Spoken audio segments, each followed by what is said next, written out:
Rule number 1, BIOS. always right. Rule number 2, nothing else matters because BIOS is always right. Our story begins with a legend.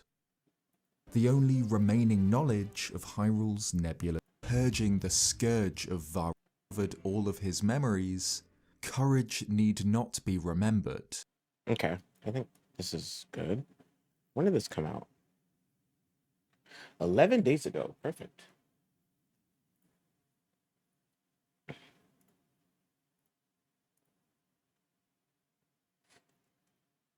Let's just wait for the other uglies to pop in. What is this? An hour-long girl? Good night. Shut up. Sit down. Sit down. I wanted the long one because I want like the whole picture. I don't want like a 14-minute. I want like the whole picture.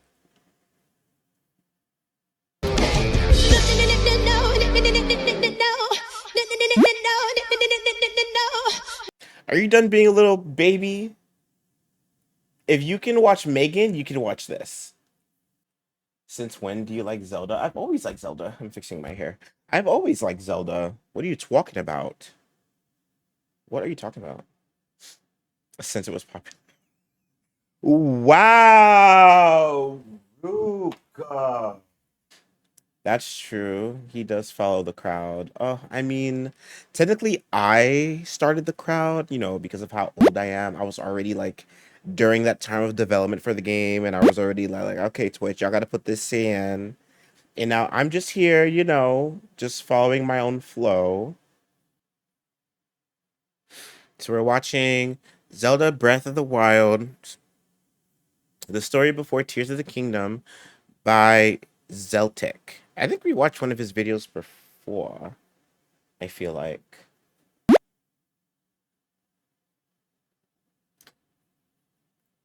Our story begins with a legend.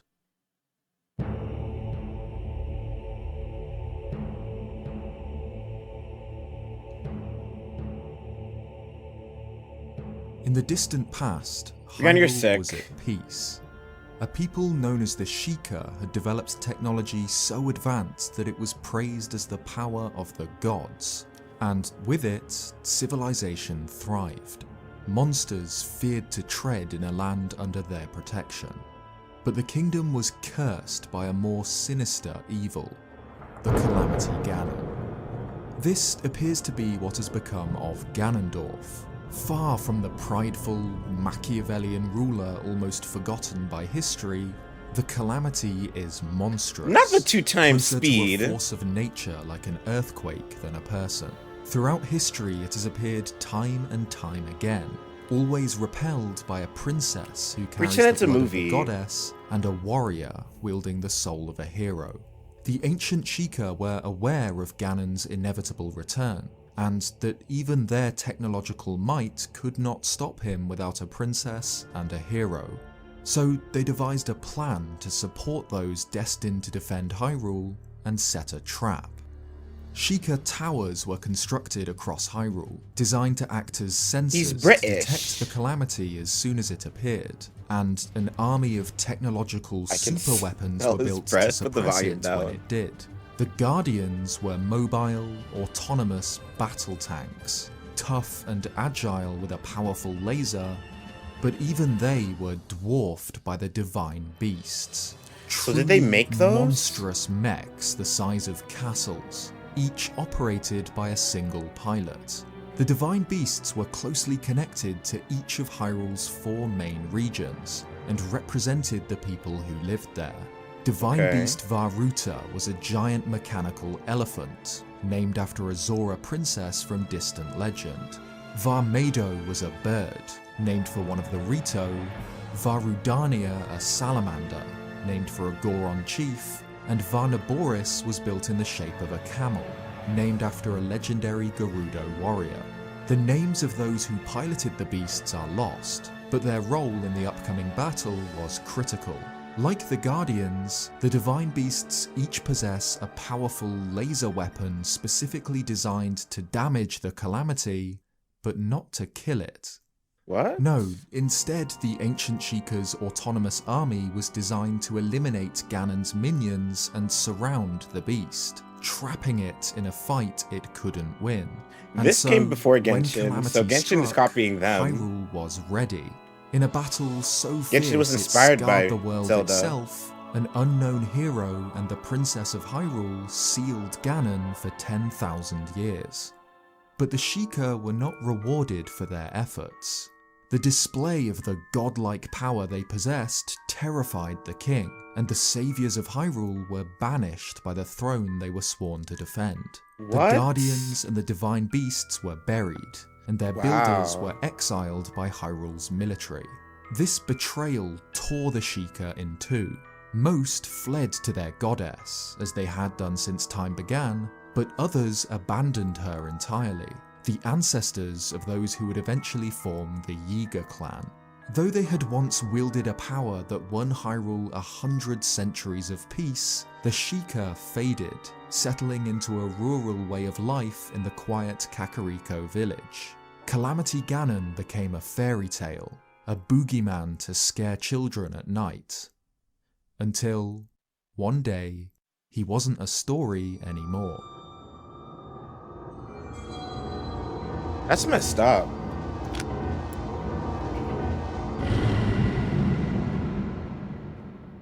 Leave it to men to ruin everything. Breath of the Wild is set a century after an apocalypse. Before Link even opens his eyes, Hyrule is in ruins. Because 100 years before the game, Ganon returned. This ancient nightmare tore itself out of the pages of storybooks and was born into Hyrule once again, just as he had been 10,000 years before. But this time, the kingdom failed to stop him. Despite years of preparation, a thriving, prosperous country crumbled in a single night. Its armies were shattered, its people slaughtered, and hope was all but extinguished. Link explores the broken carcass of the Kingdom of Hyrule, the last light that remains in the darkness. Breath of the Wild is about uncovering the story of Hyrule's fall and finding the courage to save it.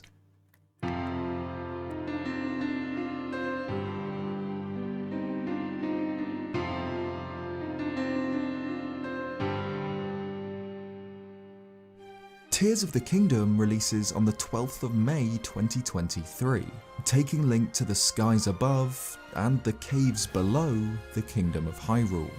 As of the time this video releases, we know very little about the story this game will tell, but it's one of very few direct sequels in the Zelda series. Tears of the Kingdom takes place directly after Breath of the Wild, in the same world, with many of the same characters. Can they just make a game like this with co-op, since it's been please? 6 years since we first set foot in this new world of Zelda, let's take some time to recap the lore and events of Breath of the Wild, which set the scene for what looks to be Link's greatest adventure yet.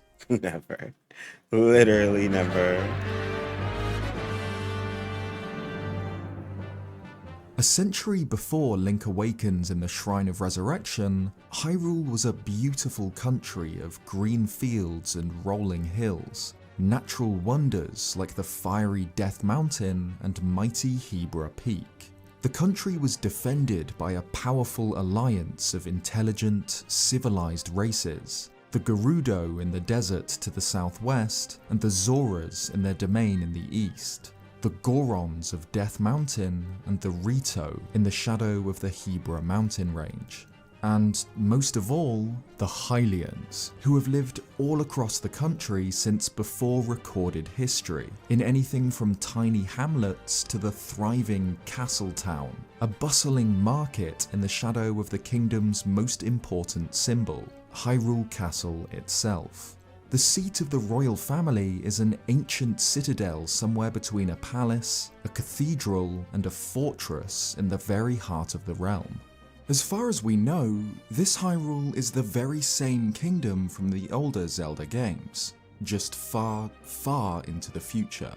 By this point, so much time has passed since Right. any of the previous Zelda games that it isn't clear what timeline it takes place in. The time-traveling hero of Ocarina of Time causes the Zelda timeline to split into Oh, three there is a different multiverse. sequences of games. 3 alternate paths of history with their own Zelda games taking place in them. That But makes sense. even Breath of the Wild's ancient history takes place thousands of years after the latest games in the original timelines. Anything and everything that came before this is consigned to what is known as the Era of Myth, the only remaining knowledge of Hyrule's nebulous history. Some elements from the distant past remain.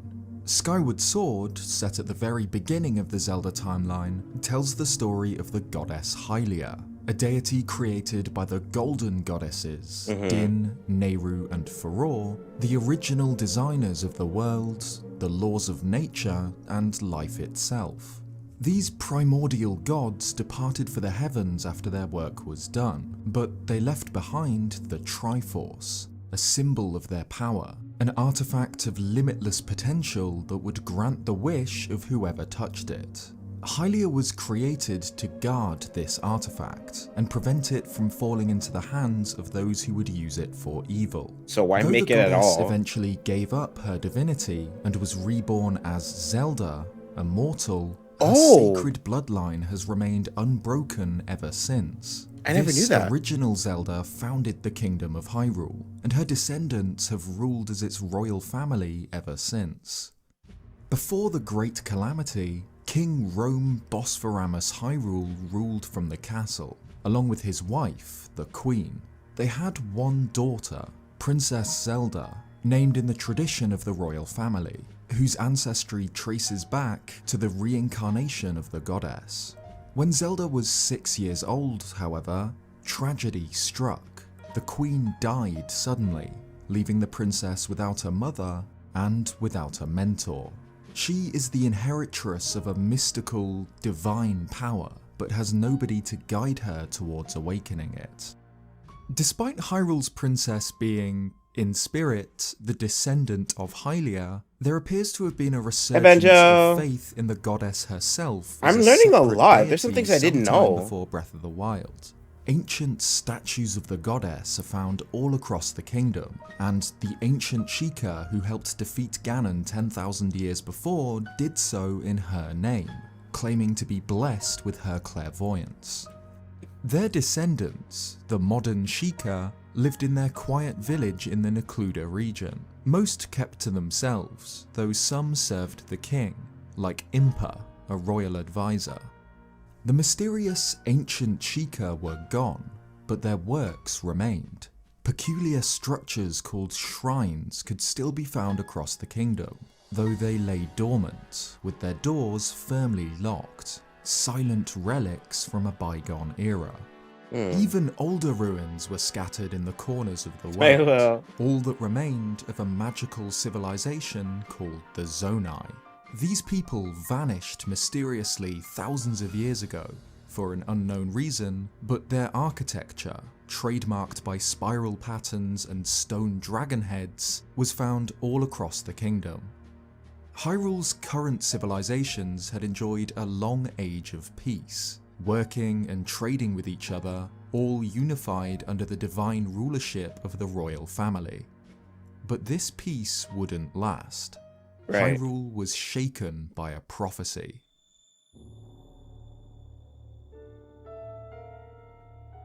A fortune teller close to the royal family laid out a grim warning that the signs of a resurrection of Calamity Ganon were clear. But the prophecy also gave a clue on how to defeat it, that the answer lay hidden beneath the ground. The answer, King Rome wasted no time in mobilizing the kingdom. Teams of researchers and workmen began searching the land for the Sheikah's forgotten engines. But this was no easy task. The ancient King of Hyrule had abolished their technology and research, and the whereabouts of the machines had passed from memory into myth, then faded altogether. A dedicated research institute was founded under the control of the castle, spearheaded by the Sheikah scientists Pura and Robbie. Though their ancestors had been banished by the Old King, the looming return of the Calamity was enough for Rome to forget this, and rely on the Sheikah's arcane knowledge once more. Their tribe had kept secret records of the locations of two of the divine beasts, Varuta in Zora's domain, and Varnaboris near the desert. The two No, it's not that he didn't think they didn't need it. It's that he was scared of their power. But at the same time, it's like, okay, that's one thing, but you're really just not going to like make notes of the technology that was there. You're just gonna just leave it there to be forgotten. divine beasts were found and excavated. Colossal war engines built in the distant past to suppress a threat that, until recently, was thought to be little more than a legend. And before long, the remaining beasts were found and unearthed. Varudania on Death Mountain We don't do that and here. Varmado found in the Hebrew region. Alongside them, the researchers found the Guardians, mobile, autonomous soldiers built to defend Hyrule, armoured in thick protective plating and armed with deadly laser beams. Each discovery was of a weapon of unimaginable scale and power, which brought the kingdom hope, but with each new find, a terrible dread began to set in. The Sheikah machines were real, tangible things, not just stories, and so Calamity Ganon was real too. The battle 10,000 years ago had really happened, and now the kingdom was about to be faced with the same threat. Alongside the excavations, King Rome also focused on his I wonder when Link daughter, comes in. Zelda. Her grandmother was able to hear voices from the spirit realm, and her late mother had promised that one day her own power would awaken within Zelda too. The king knew that, faced with the return of Ganon, Hyrule's princess would be its greatest weapon. Zelda herself, though, developed a passion for researching the magical technology of the ancient Sheikah. She took part in the long, arduous process of attempting to uncover these lost relics, and helped with some important breakthroughs. Together with Pura, Zelda discovered the Sheikah Slate, an ancient tablet used to control and interact with the advanced technology. The Sheikah Slate was crucial. It allowed the research teams to activate the Divine Beast's terminals and bring them back to life. And at Hyrule Castle, Robbie was able to activate the Guardians, restoring them to a fully operational state as defensive weapons. Zelda also helped to discover the Shrine of Resurrection, an ancient underground medical facility located on the Great Plateau. Together with Pura, she was able to restore it to working order, though she hoped its use would never be necessary. However, there remained an unsolved mystery. The ancient records mentioned a greater Most lucky number 'cause of you're outside. guardians, and guardians of different types I have it open on my phone stored in too. 5 giant columns somewhere below Hyrule Castle. But despite exhaustive excavations below the surface, the columns and their caches of guardians could not be found. The divine beasts were active, but unlike the guardians, they required pilots. The ancient legend described these as mighty warriors from across the kingdom, so Zelda set out to appoint their successors. To pilot Varudania, she selected the mighty Goron chief, Daruk. For Varuta, she chose the Zora princess, Mipha, and for Varnaboris, the Gerudo chief, Urbosa. Varmado was to be the weapon of Revali of the Rito, the most skilled archer in the kingdom. These 4 individuals were declared champions, and they had a sacred purpose and duty to Hyrule. Wow. But there was also a 5th, Hylian champion, Link. Link was the son of a Hylian knight and an unknown mother. He possessed an incredible talent for swordsmanship. At as young as 4 years old, he was able to best some adults in training. It's no surprise that, in his early teenage years, he was able to pull the Master Sword from its pedestal, the sacred sword that seals the darkness, a blade that can only be wielded by one with the soul of a hero. With this blade in hand, Link proved himself to be a warrior without equal. With ease, he slayed a Lynel that was terrorizing Zora's domain, and defeated a malfunctioning Guardian by grabbing a nearby pot lid and reflecting the laser beam back into its eye. Urbosa was not only the chief of the Gerudo tribe, a race of warrior women hailing from the desert, she had been a close friend of the Queen, Zelda's mother. Zelda and Urbosa iPhones. share the grief of her loss, and the Trash. Gerudo becomes especially protective of the princess, her little bird. How many iPhones is that? Daruk was a gentle giant, a hulking Goron who possessed incredible strength, but had a kind, honourable temperament, a characteristic he shared with the majority of the tribe he led. Rivali, on the other hand, was arrogant and cocky. He was a truly singular archer, with complete mastery over his bow, and the ability to control the wind around him.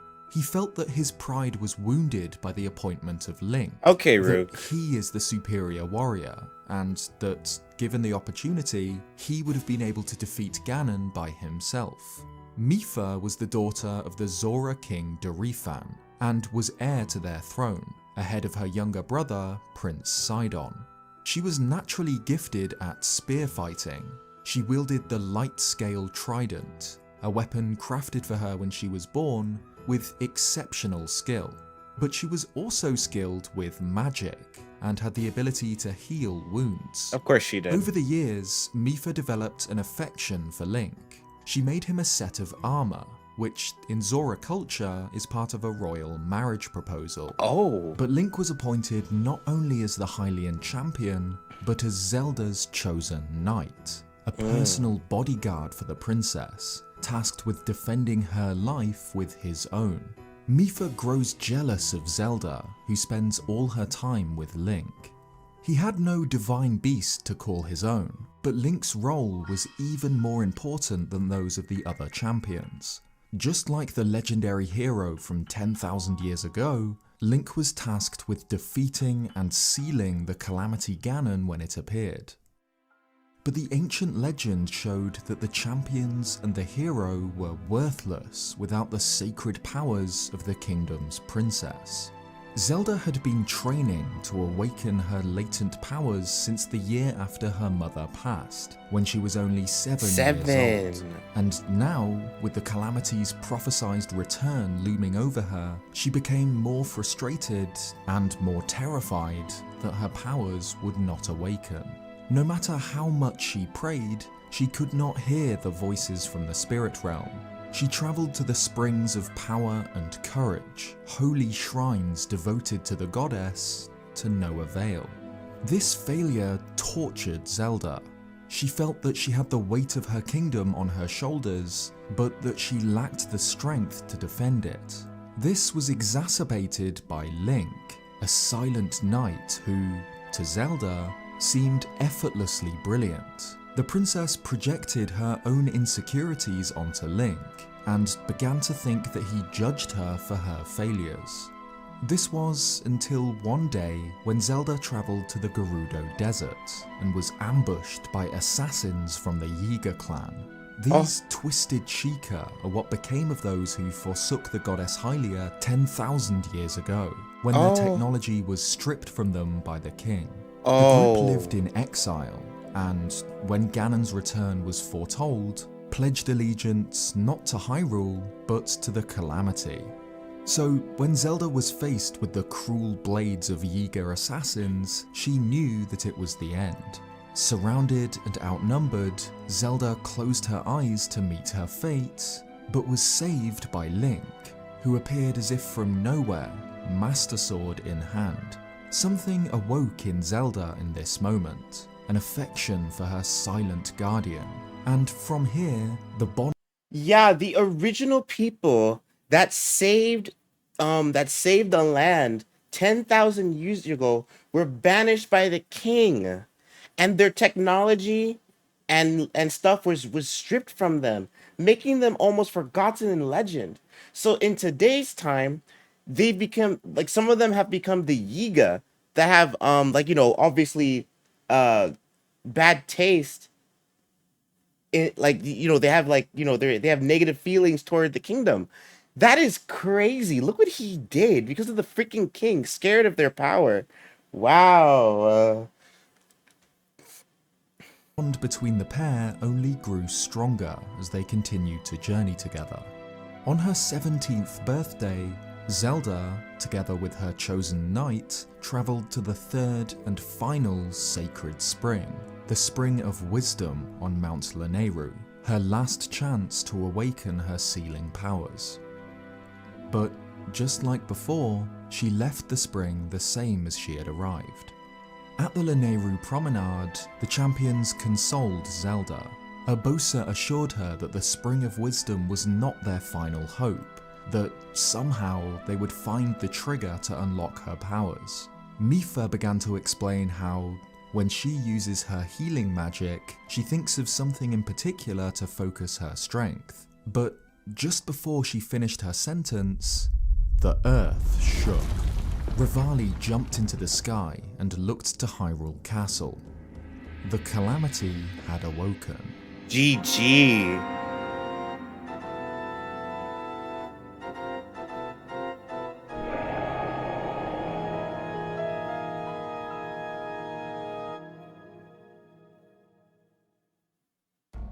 Without delay, the champions leapt into action. Daruk, Urbosa and Mipha split off to travel to their divine beasts, while Rivali was able. Oh, the war! Wait, so that's what happened. That's what happened in that other Zelda game. The what do you call it? The battle. I don't know what they're called, but basically it's the same as that new Persona Strikers, like where you fight hordes of people. It was about the war. Oh, that's so interesting. I was watching Banjo stream it the other day. That's so cool. Able to fly straight towards Varmado. Zelda and Link instead headed directly for the castle, where Ganon had appeared. This was to be a unified assault. The divine beasts were to provide support for the princess and the hero at the castle. But when the champions arrived at the beasts, to their horror, they Whatever, Beyond. weren't alone. Ganon, having been defeated by Sheikah machines 10,000 years ago, had hatched a plan. Though the calamity was akin to a thundering storm of malice, it was cunning. When it appeared, it sent forth missiles of its terrible power to each of the divine beasts, concentrated malice that formed phantom versions of the calamity itself. To proceed with their plan and support Link and Zelda, the champions were faced with an impossible task: to wrest control of their beasts from the clutches of the Blight Ganons. These were horrific splicings of Malice and Sheikah technology, formed into twisted mockeries of the champions, designed to kill their targets and occupy the beasts. And though the champions represented the mightiest of Hyrule's warriors, the most powerful, gifted individuals from each of the country's tribes, they fell. Trapped in their divine beasts, terrified and alone, each champion was slaughtered by their blight. And one by one, their gigantic war engines fell under Ganon's control. They died? But Ganon had emerged from deep below Hyrule Castle. Its halls were choked with a dark fog, and malice swirled around its towers. The castle was the center for Guardian research. Almost every one of the excavated machines were situated there, in the heart of the kingdom, ready to defend it from danger. But not from this. Teams of researchers could only watch, horrified, as the Guardians were poisoned, as malice overrode their programming and turned them into killing machines. In a heartbeat, the castle turned from the most secure fortress in the kingdom into a slaughterhouse. Wow. Guardians, now each possessing a sliver of Ganon's consciousness, This is Attack on stormed Titan. through the halls and out into the town, obliterating anything and anyone who stood against them. 5 giant columns, the columns that Zelda and the researchers had searched for, burst from deep below the ground, each burning with the bright purple of malice. From them, hundreds upon hundreds more Guardians crawled out into Hyrule, each of them an unstoppable battle tank under the Calamity's control. At some point, soon after Ganon's return, King Rome was killed. The castle fell, its town burned, and the kingdom's people scattered. The castle's soldiers, completely outmatched and terrified, fled east with one thing in mind. One thing that could save them from this godlike, invincible army of machines, the impenetrable fortress of Akkala Citadel. Those that made it began preparing for siege, manning the cannons and lining archers along the walls. For the soldiers who had lost everything in the fall of Hyrule Castle, the Akkala Fortress was their last hope. At the garrisons in Hyrule Field, the soldiers stationed there noticed the glow from the burning ruins of Castletown, heard the screams of the massacred, and they too prepared for battle. From both Hyrule Garrison and Kolomo Garrison, these soldiers moved south, gathering civilians from smaller settlements like the Exchange and Gatepost Town, before fleeing eastwards towards the Dueling Peaks. With Hyrule Field aflame behind them, the soldiers reached the mountains with the surviving civilians. But they weren't safe yet. The Guardians were moving south rapidly from the castle, bringing with them devastation on an unimaginable scale. The garrisons and towns were stomped into the dirt, and anyone still left in the field crushed or burned to death. The soldiers continued east, through the open Blatchery Plain, towards Fort Hateno. Once they reached the fortress, exhausted and terrified, they readied themselves for battle. Those who could not fight continued past the fort towards Hateno village, and anyone that could hold a bow was stationed along the wall of the fort. The portcullis was lowered, and the soldiers waited, weary, cold and frightened, praying to the goddess Hylia for help. North of here, at Akkala Citadel, an army of broken, No, it's actually terrified next to the soldiers Castle did of the same. Dreams. Until, finally, purple lights emerged from the fog. Cannons were aimed, bows drawn, fear swallowed as the technological terrors advanced on the fortress. Details of the ensuing battle have been lost to time, but the outcome is clear. Despite the soldiers being fortified in the mighty citadel, this was one of the most tragic massacres Hyrule has ever seen. Though the last knights of Hyrule fought in the battle at Akkala Citadel, their efforts to defend themselves against the endless hordes of machines were ultimately in vain. They really did fall. The fortress was designed, and the soldiers trained, to defend against monsters or people, and so the might and sheer number of the Guardians overwhelmed them. With the deaths of the last men, the strength of their kingdom fell with them, crushed into the dirt by the many shunting legs of corrupted Sheikah titans. But for the soldiers at Fort Hateno, help was coming. When Really? the champions moved to their divine beasts, Link and Zelda had headed to the castle in an attempt to destroy Calamity Ganon. But when the Guardians were turned and the divine What emoted? Oh my god. Beyond. Did you really?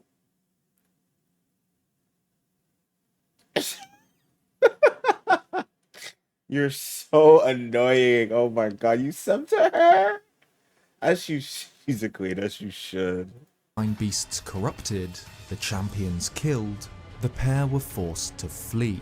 They ran for the safety of Kakariko village, with hundreds of guardians on their tail. With them, they guided any survivors left after the massacre Not the at the daily capital. BBL.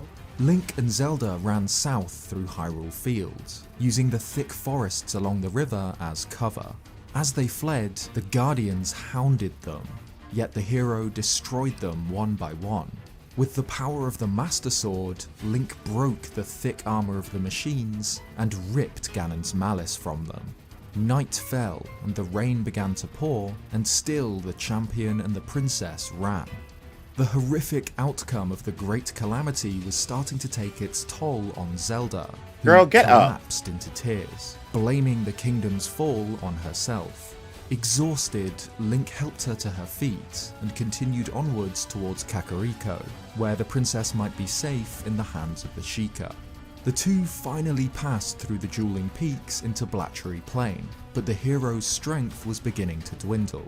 In close pursuit was a horde of guardians, swarming behind them like locusts. Cruel purple lights lit up the night as the machines began swarming into the field from the dueling peaks, Ganon's malice burning from within them like a furnace. Although the thin pass through the mountains had bottlenecked them, they still poured into the plain en masse, spreading out and advancing on Fort Hateno.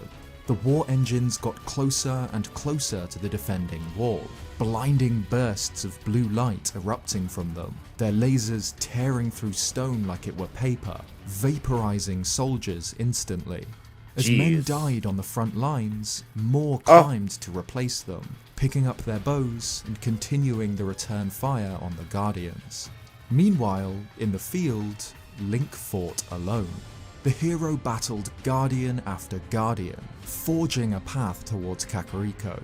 From the fort, the soldiers could see the warrior far out in the field, taking the fight to the ancient automata, a warrior of legend single-handedly bearing the brunt of the Guardian assault. But for every machine he destroyed, 10 more appeared. By this point, the ancient Master Sword was chipped and broken. His champion's tunic burned and frayed from near misses with the Guardian. The Master Sword started breaking? That's why they have that's why the Master Sword doesn't even last in the game. It was never an immortal sword to begin with. Powerful lasers.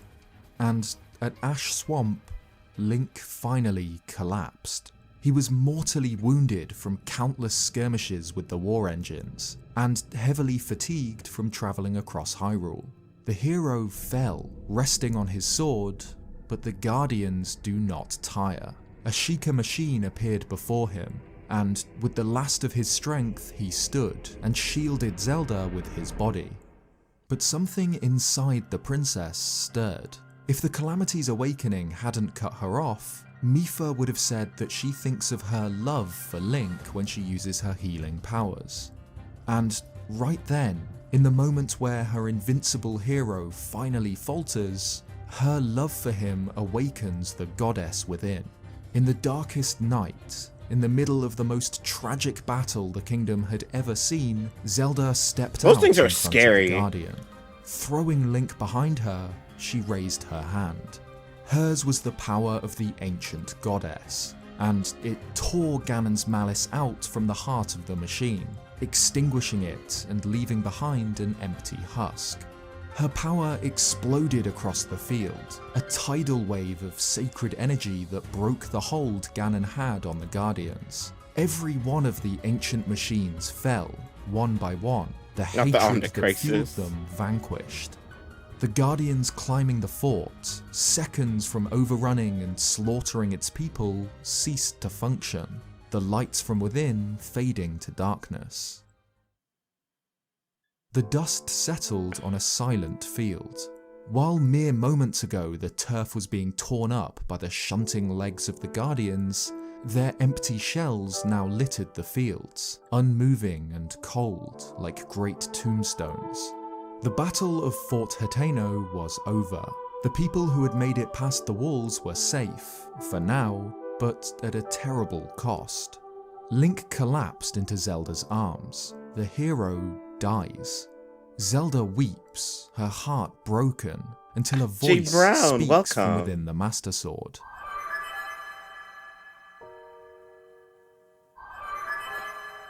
This is Fi, the spirit of the sword, a being as ancient as the blade itself, created by the goddess Hylia in the distant past. Before now, Zelda couldn't hear the voice within the sword. Only now that she is connected to the divine powers within can she hear the message, that Link can still be saved. Sheikah from Kakariko village arrived moments after Link's collapse. Zelda wasted no time. She gave them the Sheikah Slate and ordered them to take his body to the Shrine of Resurrection, the healing facility she had helped to uncover. Link had held on to life by a thread, but his condition was so extreme that he would be held in stasis for a century to recover. What? Zelda knew what she must do. The princess took up the Master Sword and travelled to the Korok Forest, where she could entrust the blade to the care of the Great Deku Tree, trusting that one day Link would return to find it. She then made her way to Hyrule Castle to face Ganon alone. What? We don't know the details of what happened when Zelda fought the Calamity. We know the result. The princess vanished, seemingly imprisoned within the castle, inside the Calamity itself. But Ganon was sealed. He was contained to the castle by the princess's sacred powers. This stalemate lasted for 100 years. For the entire century Link recovered in the Shrine of Resurrection, Zelda kept the Calamity restrained by herself.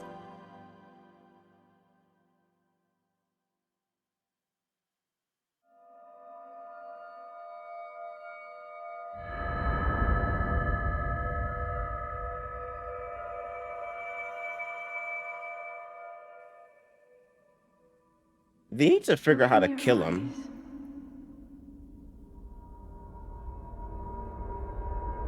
Open your eyes.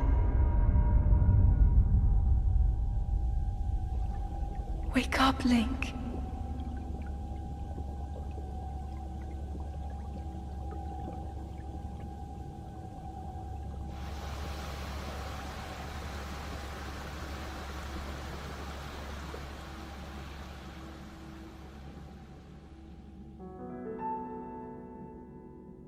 Link wakes up confused and alone.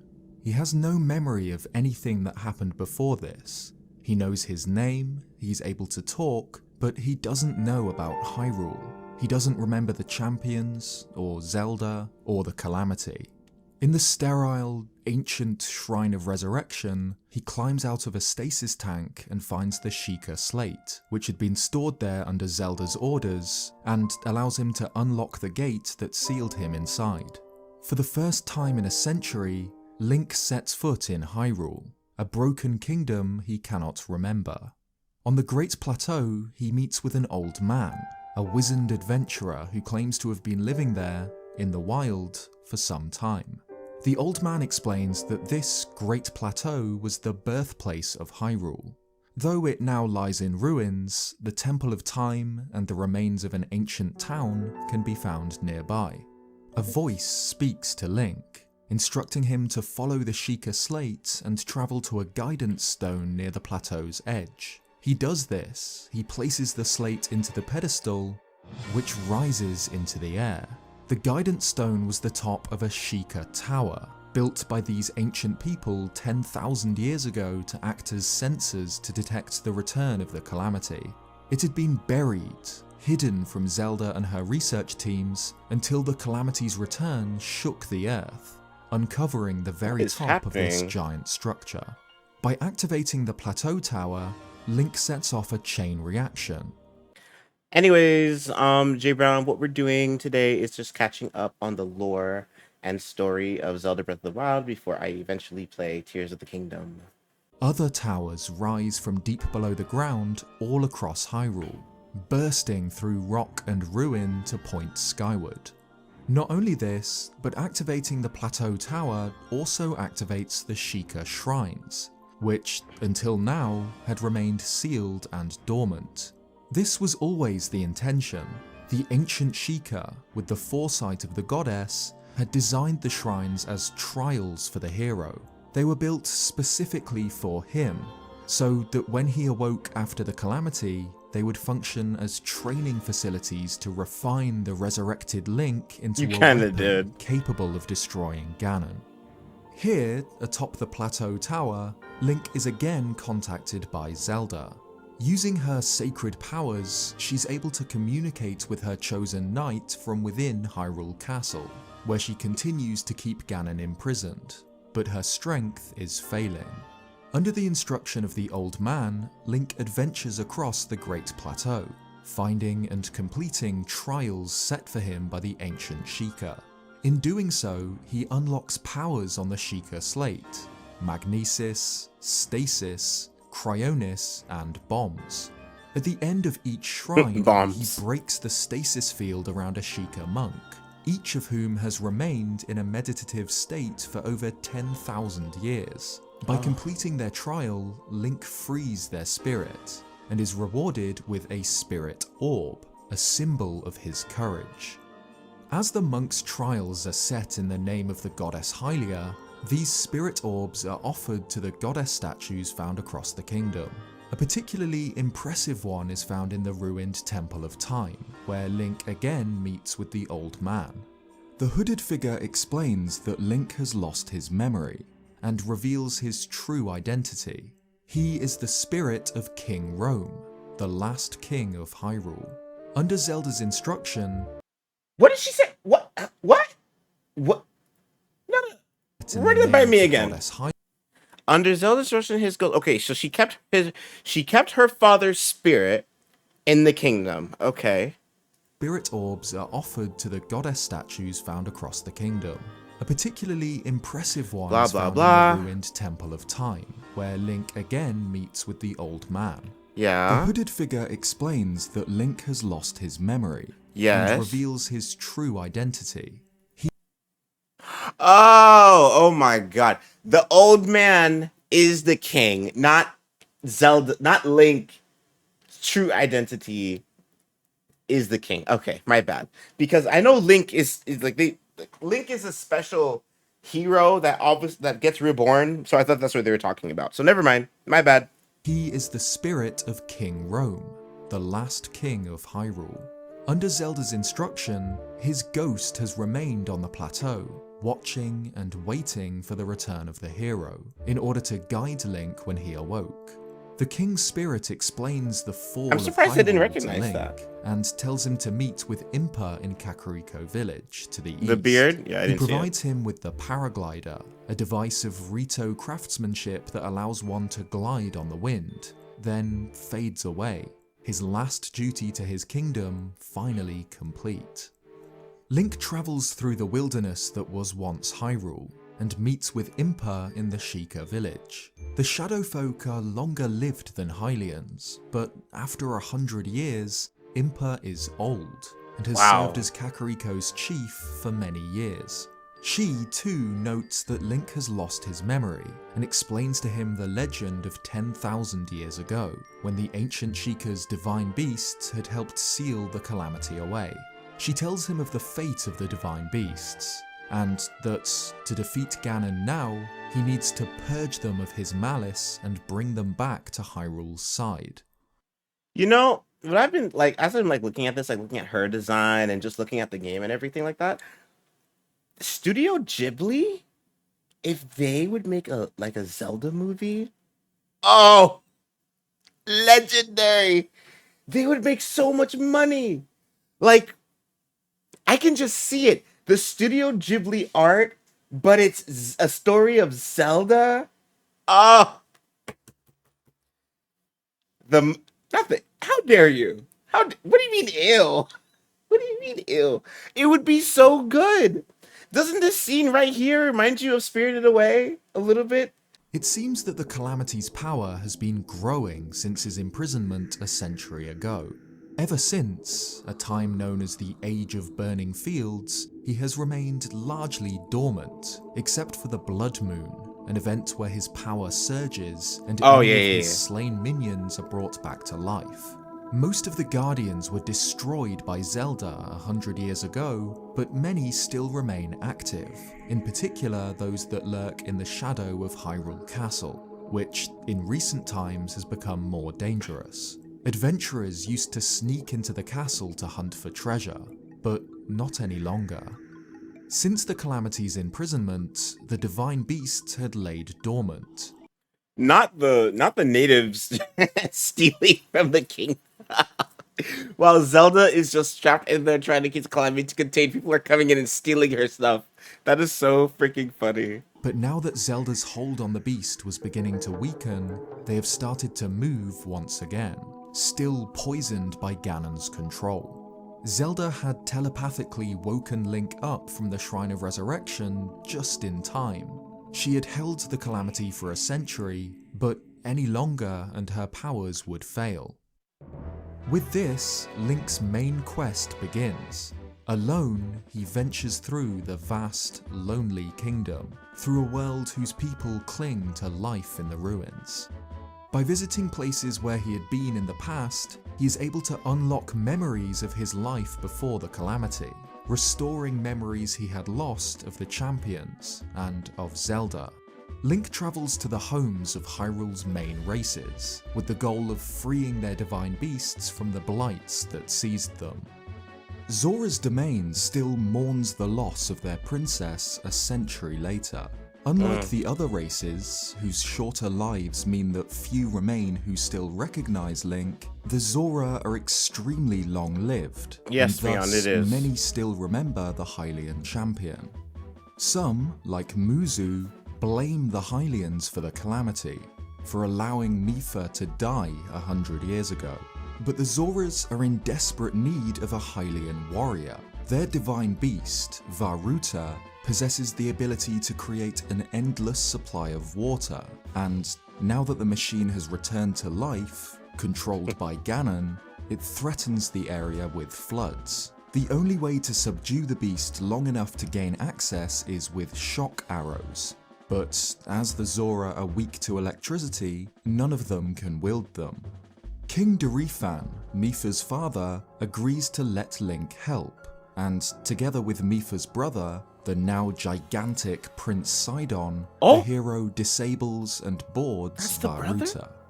The divine beasts are gigantic engines, full of churning gears and pistons that move their bulking mass around. They are the pinnacle of ancient Sheikah engineering, but now malice chokes them. Ganon watches from 1,000 sinister yellow eyes, and even the defensive Guardian scouts within have been turned to his side. Link needs to reach terminals inside the beast and interact with them with his Sheikah slate, eventually unlocking the central terminal, the divine beast's main control unit. This is the heart of the divine beast, and it is where Ganon's power was focused. Link reaches out with his slate to activate it, but a dark cloud seeps from within. Sheikah energy and malice combine to once again form a phantom of the calamity, Waterblight Ganon, the foe that had killed Mipha a century ago. The incomprehensible horror that Ganon had become, the feral calamity, is a being formed from malice, an evil energy that holds his consciousness. The blights are all Ganon himself, shards of the calamity sent to slay the champions and take their beasts. But Link is able to do what Mipha could not. Though Waterblight Ganon is immensely powerful, wielding a formidable energy spear and powerful ice magic, the hero defeats it, finally purging the scourge of Varuta and completely ousting Ganon's influence from the machine. In doing so, he frees the spirit of Princess Mipha. When the champions died, their suffering did not end. They all remained trapped as spirits within their beasts. They were forced to watch Hyrule burn from inside these war engines, helpless to stop it. Mipha explains that the day before Link arrived, she had almost given up hope, almost resigned to her fate to exist here, as a spirit for all eternity. She grants Link the power of her healing magic, so the hero always carries her spirit with him to soothe his wounds and even to save him from death. Link travels through the wilderness to Goron City on Death Mountain, to Rito Village in the northwest, and to Gerudo Town in the desert, each tormented by their own renegade divine beasts. Varudania circles the summit of Death Mountain, causing eruptions that make mining the mountain almost impossible. Varmado patrols the skies, clipping the wings of the Rito below it with the threat of its powerful Not the wing cannons. clipping. And Varnaboris stalks the desert, Life Reaver is threatening no any more. that get too close with lightning and powerful sandstorms. Like with the Zoras, Link is accompanied by a member of each race to board their divine beasts. Yonobo, the grandson of the mighty Daruk, finds the courage to escort Link to Rudania.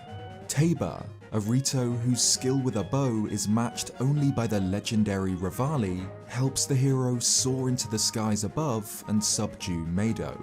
And the Gerudo chief Riju, a descendant of Urbosa, rides alongside Link to fight Naboris. Wow. But only after Link proves himself to the tribe by recovering the legendary Thunder Helm from the clutches of the Yiga clan, defeating their leader, Master Koga, in doing so. The hero ousts Ganon's malice from each of the beasts, breaking the Blight Ganons and, one by one, freeing the trapped spirits of the champions. Like Mipha, each of them grants Link their signature ability: Daruk's protective shield, Revali's wind gust technique, and Urbosa's powerful lightning storm. Though they lost their lives a century ago, the spirits of the champions are now able to control their divine beasts. Oh, I missed They it. each move their machine to a vantage point with a direct sight of Hyrule Castle, readying themselves for Link to signal for the final strike. Across Hyrule, Link continues to discover ancient Sheikah shrines and prove his worth to the monks within. With each spirit orb he gains, he recovers a piece of the strength he lost a century ago, slowly reforging himself into Hyrule's hero. It's because of this recovered strength that, when he arrives in the Korok Forest, he's able to pull the Master Sword from its pedestal once again. Since Zelda left it here during the Great Calamity, the Blade of Evil's Bane has been healed. The Deku Tree's sacred power has rid the Sword of malice, and it once again glows with the light to repel evil. With the sword that seals the darkness in hand and the divine beasts at his back, Link is now ready. He is the hero of the wilds, more powerful than ever before, the warrior destined to free the land from Ganon's chokehold. Wait, you're talking about the outfit, like the crop top? Link finally makes his journey to Hyrule Castle for a final battle 100 years in the making. In the sanctum of the castle, the throne room from which King Rome and his queen once ruled, Link sets eyes on the Calamity. The castle itself is swarmed by a snake-like phantom of Ganon, a dark cloud of malice that swirls around the structure like flames. But this isn't the Calamity's true form. In the sanctum, a cocoon hangs from the ceiling. Ever since Link's resurrection, Ganon has been regenerating a physical form, but it is incomplete. Link arrives before the Calamity has prepared itself. But even still, its power is too much for Zelda to bear. Her voice echoes from inside the cocoon. She cannot hold him any longer. The Calamity is free. With Sheikah laser beams, Ganon cuts itself out of its cocoon and drops to the stone floor. The impact smashes through the base of the sanctum, and Link and Ganon fall into a hidden chamber, down through an ancient tunnel and into an astral observatory room built by the Sheikah in the distant past, found somewhere in the very heart of the castle. Here, we finally see what Ganon has become. This incomplete form resembles the Blight Ganons. It, too, is a fusing of Sheikah parts like guardian legs, blades and cannons, and malice, the dark energy of Ganon. On its head, it wears a crown, resembling that once worn by the Gerudo, Ganondorf, and a beard of flaming red hair hangs below. The Calamity Ganon is little more than malice itself. It has no physical form. Its origins are unknown. Only because of the Sheikah technology that surrounded it when it awakened was it able to pull together this nightmarish body, a desperate attempt to form something that could defeat the hero destined to stop it. But Link isn't alone. Together, the spirits of the champions launch their attack and order their divine beasts to fire on Hyrule Castle.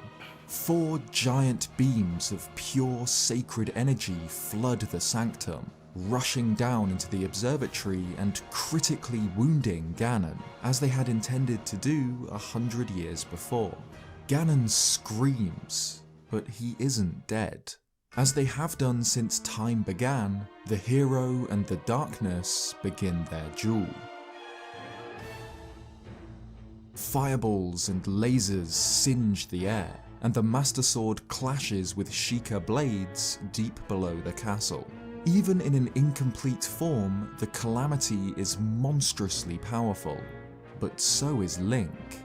He has with him the spirits of the 4 champions. He's able to move the wind like Revali, to create a defensive shield like Daruk, to summon lightning like Urbosa, and even to return from death with Mipha's healing magic.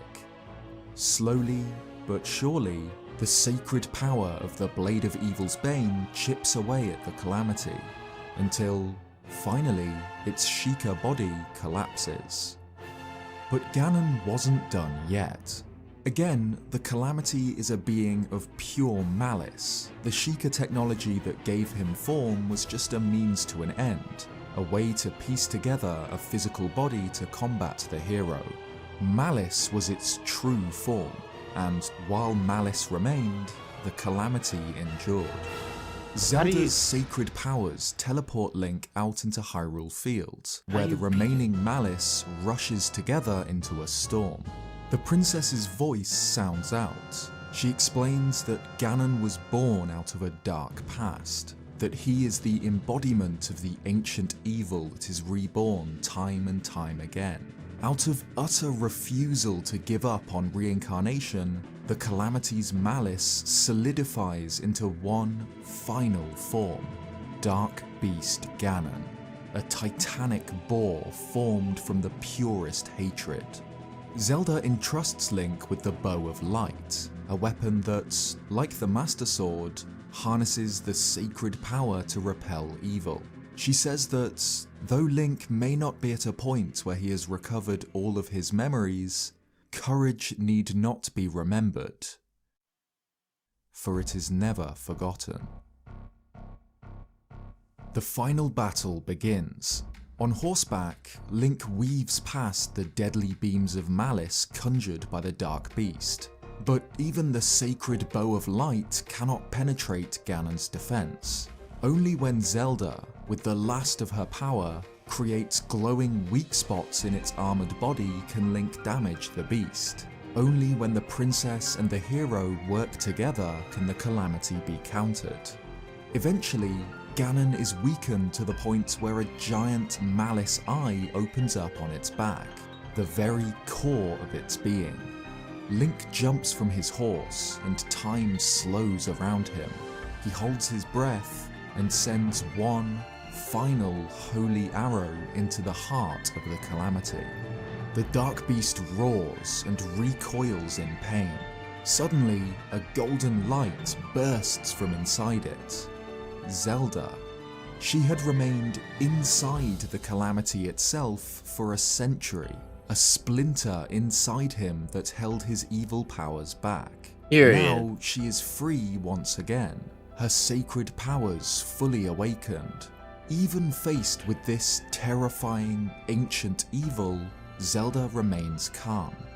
Her power strips Ganon of its final form, returning it to a snake-like phantom made from what malice remains. It weaves through the sky, roars, and lunges back down towards the princess, who holds out her hand. The mark of the Triforce shines out, and just like it had done at Fort Hetano, her sealing power explodes outwards, a sphere of golden light that destroys the Calamity, completely and utterly eradicating the last of the malice.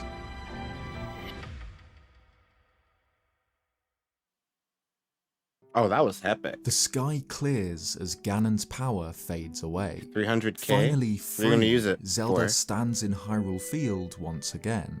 the wind running through her hair.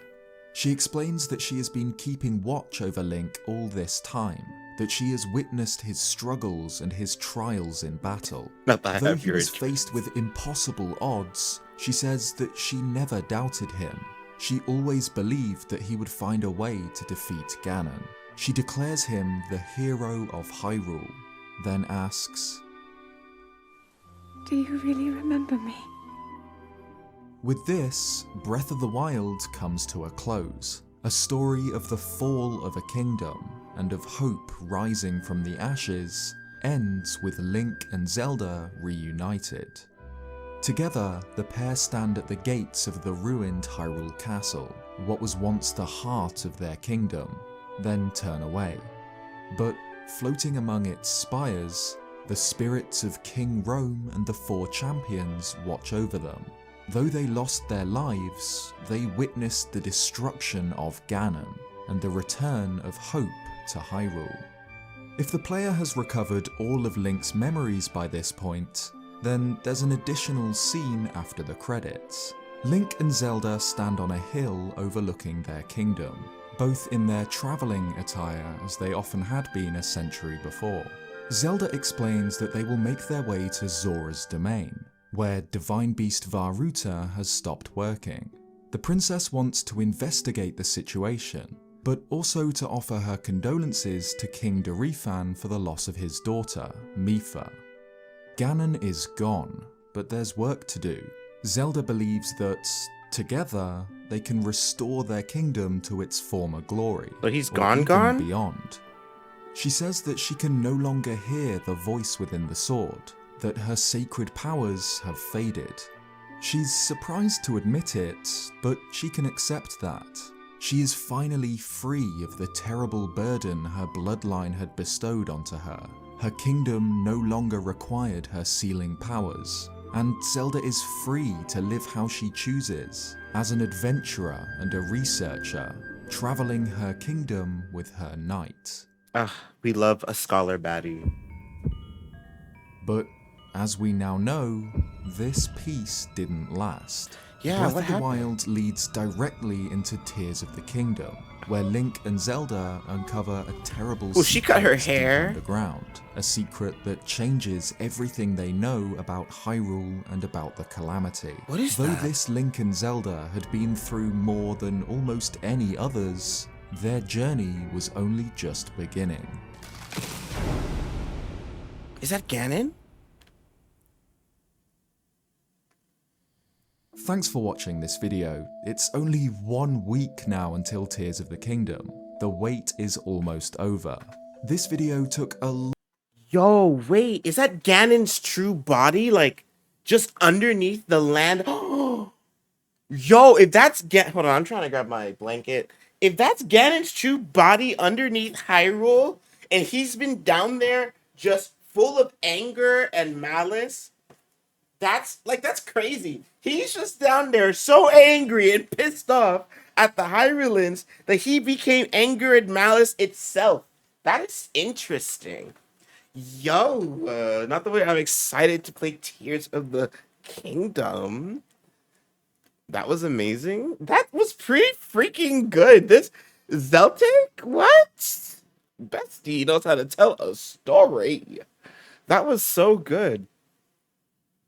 Wow. Okay. Let me see. I watched the Zelda Tears trailer once. lot of work to get done on. Okay, so what do you think? 10 out of 10. I enjoyed it. I'm glad I watched an hour-long one, because I know that people who do it that long like have a lot to say that can really fill in the gaps. It was good. It was good. It makes me understand a lot of things. I'm definitely caught up.